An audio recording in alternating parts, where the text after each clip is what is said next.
ఏలూరులో మీ ఊరు ఏలూరే కదా, ఏలూరుకి దగ్గర ఎంత దూరం? 30 కిలోమీటర్లు. లేదమ్మా 30 ఉందా? ఎంత? 20? సరే 20, సరే 30 వేసుకుందాం. ఆ మాట కరెక్ట్. 30 కిలోమీటర్ల దూరంలో ఉన్నారు మీరు, అంతే, దగ్గరే, చాలా దూరం ఏం కాదు. ఈ ఊర్లో, మీ ఊర్లన్నీ కూడా ఒక జమీందారు కింద ఉండేవి, రావు బహదూర్ గారు. ఆ జమీందారు కింద ఈ ఊళ్ళన్నీ ఉండేవి. ఆయనకు ఒక భార్య ఉండేది. ఆవిడ కడుపుతో ఉంది, కానీ అస్వస్థతతో ఉంది. అంటే రోగం, ఏదో తెలియని రోగం. బిడ్డ పుడతాడో లేదో. ఈ రాజుకు ఇన్ని సంవత్సరాలు అయిపోయింది కానీ కొడుకులు లేరు. కొడుకు కావాలి, బిడ్డ కావాలి ఏదో ఒక రకంగా. కానీ రాణి మాత్రం ఏమైంది, చచ్చిపోతుందేమో అని అనుకుంటున్నాడు.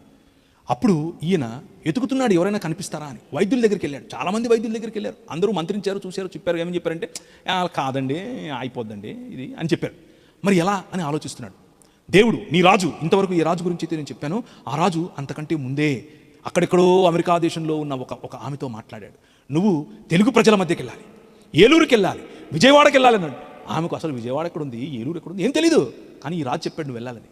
ఓ వెళ్ళాలా అని చెప్పి సరే అని ఆమె తయారైంది. కానీ ఇక్కడికి తీసుకొని రావడానికి అప్పట్లో బ్రిటిష్ ప్రభుత్వం ఉండేది. బ్రిటిష్ ప్రభుత్వం వాళ్ళు అన్నారు, నువ్వు రావడానికి వీల్లేదు, మిషనరీలుగా ఇక్కడికి ఎవరికి స్థలం లేదు అని అన్నారు. సరే నేను టీచర్గా వస్తాను అని అంది. ఇక్కడ ఉన్నటువంటి లూథరన్ సంఘానికి చెందినటువంటి వాళ్ళు, సరే నువ్వు రా, నువ్వు వచ్చి ఇక్కడ జనానా మిషన్ అంటే ఆడవాళ్లకు చదువు చెప్పడం కోసం రా అని అన్నారు. సరే అని చెప్పి ఆమె ఆడవాళ్లకు చదువు చెప్పడం కోసం వచ్చింది. అలా చదువు చెప్తే క్రమంలో ఈ జమీందార్ గారు అనగా రావు బహదూర్ గారితో కూడా కలిసింది. రావు బహదూర్ గారు ఈమె డాక్టర్ అని తెలుసుకున్నాడు. ఏమ్మా నువ్వు డాక్టరా, మా ఆవిడికి సాయం చేయొచ్చుగా.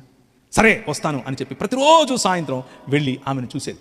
ఆమె రోజు ఇంటికి వెళ్ళిన తర్వాత వాళ్ళ ఇంటికి వెళ్ళి వెనక్కి వచ్చేటప్పుడు ఆమె తెల్లటి బట్టలు వేసుకుంటారు కదా, డాక్టర్లు లాంటి బట్టలు వేసుకుంటారు, తెల్లకోట వేసుకుంటారు కదా, ఆ తెల్లటి బట్టల మీద వెనకల పసుపు మరకలు కనిపించేవి. ఏంటబ్బా ఇది, ఎక్కడి నుంచి పసుపు వస్తుంది అని చెప్పి ఒక వారం తర్వాత ఇంటికి బయటికి రావడానికి ముందు అలా వెనక్కి తిరిగి చూసింది. చూడంగానే మ్లేచ్ఛ జాతికి చెందినటువంటి, అంటే అంటరాని జాతికి చెందినటువంటి ఒక స్త్రీ మన ఇంటికి వచ్చింది అని చెప్పి ఈ రాజు ఇంటికి చెందిన వాళ్ళు పసుపు నీళ్లు చల్లుతున్నారు.